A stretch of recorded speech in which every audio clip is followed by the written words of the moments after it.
बिस्मिल्लाहिर्रहमानिर्रहीम।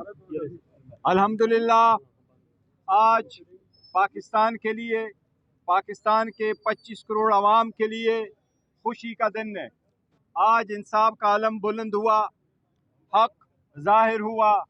वो case bogus, baseless, जिसके बिना पे न सिर्फ कंस्पायरेसी की गई थी, न सिर्फ हुकूमत ख़त्म किया गया था, बल्कि वो जिसके बेस पे खान साहब को 10 महीने तक जेल में रखा गया, आज उसका खात्मा हुआ। अदालत ने देखा, प्रोसिक्यूशन के हर एविडेंस को देखा, प्रोसिक्यूशन के हर वकील को सुना, लेकिन वो अदालत को इस बात में मुतमईन ना कर सके कि यह ऐसा केस है जो कि वापस अदालत को रिमांड किया जा सके या इसमें कन्विक्शन बहाल रखा जा सके।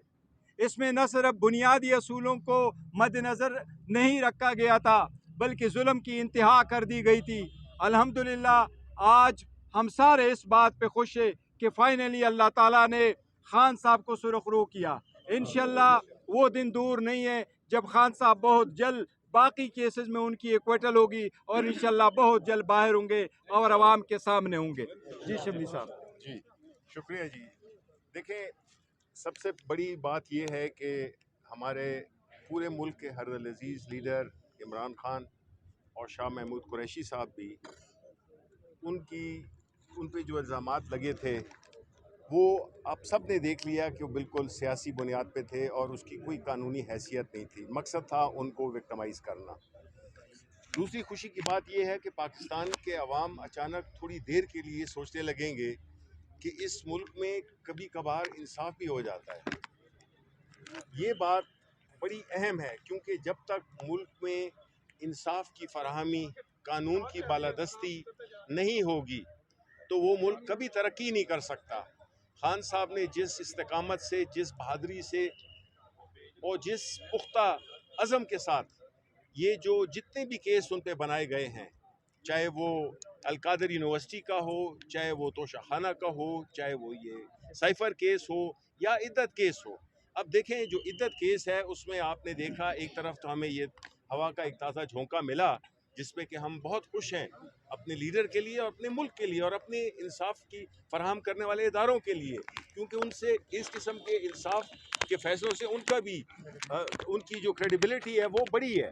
तो इसलिए हम ये समझते हैं कि आइंदा जितने भी केसेस होंगे उसमें हमें किसी से, खान साहब ने हमेशा कहा है कि उनको उनके केसेस की माफ़ी वो नहीं चाहते हैं, वो चाहते हैं कि सिर्फ आइन और कानून के मुताबिक उनके केसेस को सुना और परखा जाए।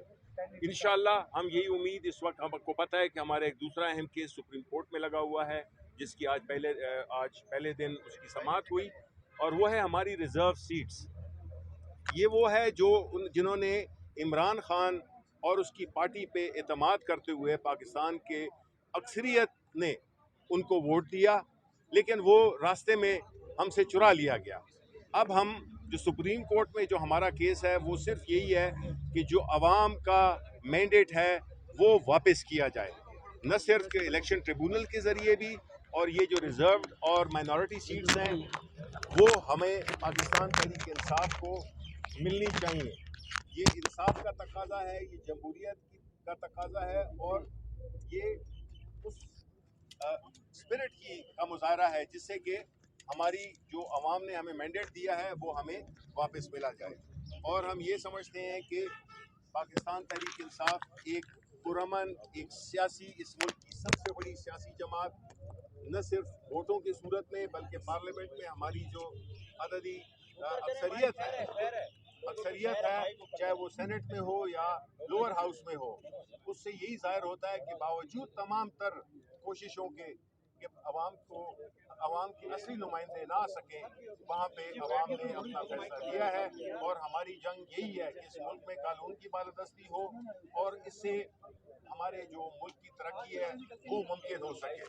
आखिर में यही है कि इमरान खान इस मुल्क के दिलों की धड़कन है, और जो ख़ास तौर पे जो आज हम कंडेम करते हैं कि जो इद्दत का, बुशरा बीबी की और खान साहब की जो निकाह का केस है उसको जिस तरीके से डील किया गया है, उससे जो है तो जो कानून पे जो इस किस्म के फैसले आते हैं, ये नहीं कि हम कहते हैं कि हर फैसला हमारे फेवर में आएगा, लेकिन जिस तरीके से उस केस को किया गया, पहले तो वो बहुत ही शर्मनाक केस है कि अगर हम लोगों की अज़वाजी ज़िंदगियों में घुस जाएं, और दूसरा कि मुकदमा जब ख़त्म हुआ तो उसको दोबारा नए सिरे से शुरू करने का कार्य है।